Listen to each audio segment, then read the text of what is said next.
लॉकडाऊनच्या सुरू असणाऱ्या अफवांवर आता मुख्यमंत्री देवेंद्र फडणवीस यांनी स्पष्टपणे इशारा दिलाय.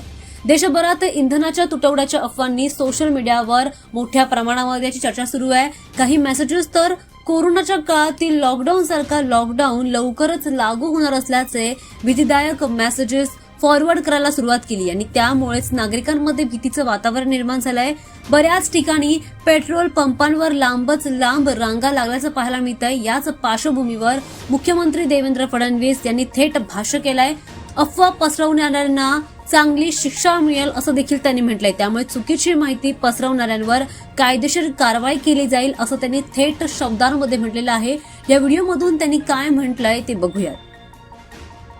लॉकडाऊन लागणार नाही हे केंद्र सरकारने जाहीर केलेलं आहे.